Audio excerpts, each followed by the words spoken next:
my dear friends, welcome to Russian with Passion. My name is Antonia Romaker and today I'm going to teach you some Russian. Actually, we're going to talk about aspects in the Russian grammar.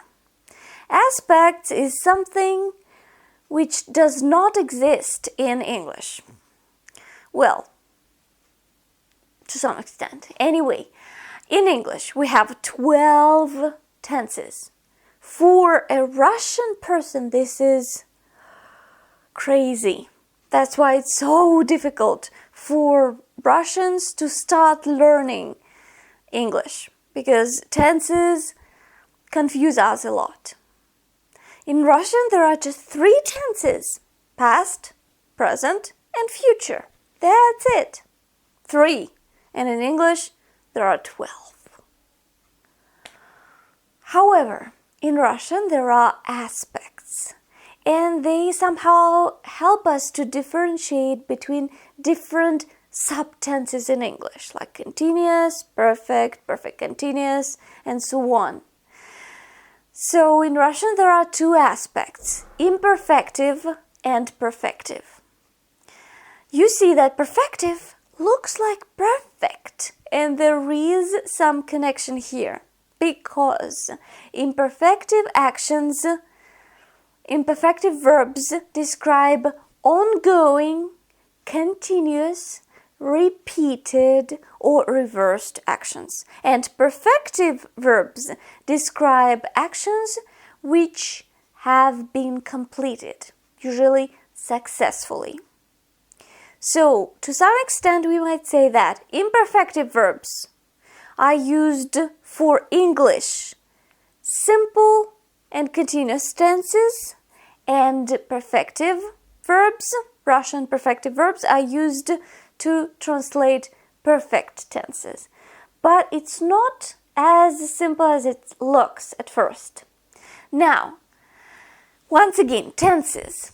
As for tenses, they are used to tell us when an action happened in Russian. So, tenses, when. And aspects tell us whether the action was completed. So, that's the job of the aspect. Once again, imperfective verbs describe ongoing, continuous, repeated, or reversed actions.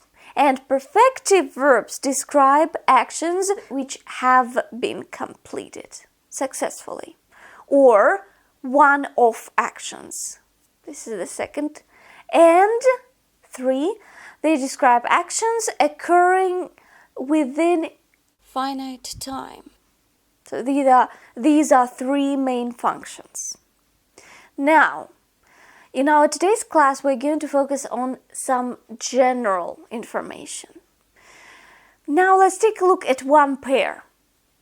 Читать and прочитать. A pair of verbs. Читать, прочитать. They mean read. But the first one is imperfective and the second one is perfective.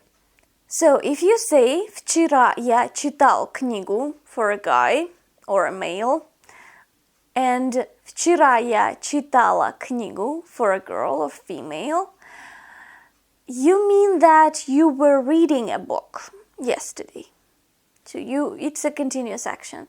But if you say «Вчера я прочитала книгу», you had read the book up till the very end. So the action had been completed successfully. It is very important. So you can't translate the sentence «Вчера я прочитала книгу» as «Yesterday I read a book». The action should be completed, finished successfully. So I had read the book yesterday. Вчера я прочитала книгу. So, okay, now you see this pair, and actually there are more pairs. And usually, when there is an imperfective verb, it has a pair. You might ask yourself, how can I define what kind of verb am I dealing with? What kind of aspect am I dealing with? Well, there are a couple of things which might help. As for perfective verbs, they usually have a prefix like по, про, пере, при, вы, об, на, с. However, there are some verbs which have such prefixes, but they are imperfective. For example, прочитывать. Wow. Number 3. Читать imperfective, прочитать perfective, прочитывать imperfective. So here there is a suffix, and it is also important. Imperfective verbs also have some suffixes which can demonstrate us that this is an imperfective verb, like here, прочитывать, ив. However, it's hard to memorize, it's hard to differentiate, to find these suffixes and prefixes which might tell you 100% that this is an imperfective verb or a perfective one. So that's why when you memorize a verb in Russian, try to remember which aspect it is. So you might also check yourself using a dictionary, a Russian dictionary. In Russian, by the way, imperfective is несовершенный вид, imperfective aspect, несовершенный вид, and perfective aspect is совершенный вид. So, for example, читать – это глагол несовершенного вида, а прочитать – это глагол совершенного вида. So, check yourself. If you're not sure, you might also always use a dictionary and try to memorize the aspect together with the verb itself. Now let's take a look at some more pairs for you to memorize. Делать – imperfective, сделать – perfective. Говорить – imperfective, поговорить or сказать – perfective. Посылать – imperfective, послать – perfective. Высылать – imperfective, выслать – perfective. Понимать – imperfective, понять – perfective. Прощать – imperfective, простить – perfective. There's one verb which is very specific. Покупать – imperfective, купить – perfective. Here you see that покупать has a prefix по, which is usually used with perfective verbs, but not in this case. Here, I should also add that the aspect is important when we deal with the past and future tenses. Because as for present tense, the present tense, we can use only imperfective verbs here. Only imperfective. As for perfective verbs, they are used only in the past or in future. For example, let's take the verb прочитать. We can say Я прочитала книгу «Война и мир». I have read the book War and Peace. Я прочитала. So I have already done that. In Russian, it is past. So when the action happened, already happened, it is the past in Russian. So something has happened, it is the past, not present like in English. When the action has been completed already, it doesn't matter whether it has just finished. Still, it is the past in Russian. So that's why я прочитала книгу «Война и мир». Even if I have just done that, I have just turned the last page, it is still the past. I can also say я прочитаю книгу «Война и мир». I will read this book. I will have read this book, War and Peace. So I am sure that I'm going to finish the action, complete the action successfully. This is a perfective verb прочитать, and this is future. Будущее, время. So, and we can't use прочитать in present. We should say читать. Я читаю книгу «Война и мир». Right now, I am reading the book War and Peace. Я читаю книгу «Война и мир».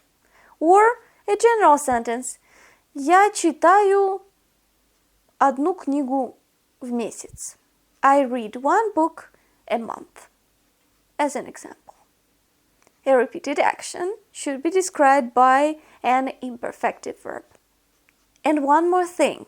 As for future, imperfective verbs have a complex future form. So we need to use an additional verb быть. Я буду читать. Я буду читать по 3 книги в месяц. I will read 3 books a month. Next year. This year. 2015. Я буду читать по 3 книги в месяц в этом году. I will read 3 books a month this year. So we say я буду читать. Буду changes the forms according to persons and singular and plural. But as for perfective verbs, they use simple future forms. Я прочитаю. Я посмотрю. And so on. So we do not need an additional verb быть here. As for tenses, of course we are going to talk about them more. We are going to discuss future closely. And we are going to discuss the past and present and how we are supposed to use these forms. And of course we are going to continue talking about aspects, how they formed, in what particular cases they are used. We're going to have a lot of examples and so on. But today I just wanted to, I wanted you to get acquainted with this idea of the Russian aspects. So, that's it for today. At the end of this class, you will have a short exercise. Your job is to translate these sentences and also define the aspects of the verbs included into these sentences. All the verbs should be defined, whether they are imperfective or perfective. Please do the exercise, do this practice, it is very important. And to sum up, I just want to say that all this might seem very confusing, but to tell the truth, when Russian people start studying English, everything also looks very confusing and very difficult, so you are not alone. And Russian is not the hardest language in the whole world. It's not true. It's a misconception. So your job is just to be strong, be motivated, remember about the reasons you have for studying the language, and just keep going, okay? So continue studying Russian with me and hope to see you soon. Happy Russian and English practice. Bye-bye. Okay, here are the sentences. Now, try to find all the verbs first. If it's difficult, here's some help. The verbs are marked. And now you need to understand which is imperfective and which is perfective. If it is still quite difficult, then rewind and take a look at the translation first, and then define. And here what we have. Here are the sentences. I won't read them.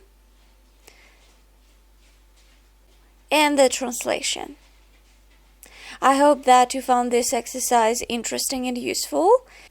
And if you have any questions, write a comment. I will gladly answer. So that's it. See you later, guys. Bye.